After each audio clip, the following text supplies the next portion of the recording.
Let me ask you a single question. When your child makes a mistake, who is the first person they think of? When they are scared, confused, or carrying something heavy on their hearts, do they think I should tell mom or I should tell dad? Or do they think I'd rather keep this to myself? That question has been on mind for quite some time because many parents spend years trying to become good parents. But perhaps there is another question that's even more important. Am I really the safe person for my child? So, my dear friends, this is the question which I would love to explore with you all today on my Simplified Parenting with Suhasini. Welcome back to Simplified Parenting, and I'm your host Suhasini, child psychologist, parenting coach, and teen coach. So, now let's get back into the episode. As parents, we naturally focus on doing right things.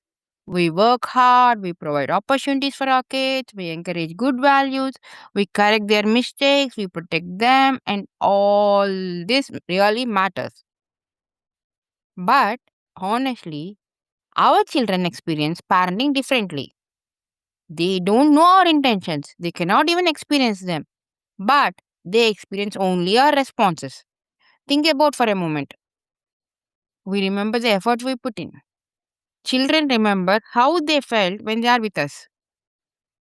That's a profound difference. We remember only the effort, but children remember how they felt along when they are with us. Parents often say, "My teenager doesn't tell me anything anymore. He always shuts me out." But, my dear friends, children rarely stop talking overnight. It happens gradually. Every conversation we have with them teaches them something. If they share a mistake, what happens next? Okay, let's move on. Is the kind of response which we tend to give it to them, right? If they admit they are scared, how do we respond? If they tell us something really uncomfortable, do they feel understood or immediately corrected? Or do you take it to heart that they are uncomfortable with your actions and then start sulking? Without realizing it, children begin collecting evidences. And over time, they quietly decide this is safe to share or I'll keep this to myself. When we hear the phrase emotional safety, we often imagine something complicated.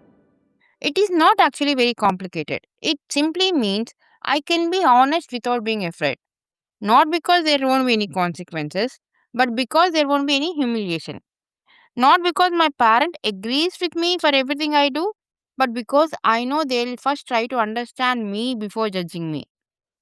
That changes everything. Interestingly, this is not just a simple parenting principle, it's also a leadership principle. Great leaders don't create teams where people are afraid of making mistakes. They create environments where people feel safe enough to speak honestly. And the same holds true even at the home. And that is the reason why we call it a home, not just a house where people stay. Families thrive when children know that difficult conversations are welcome, not because you are perfect as parent, but because you are present.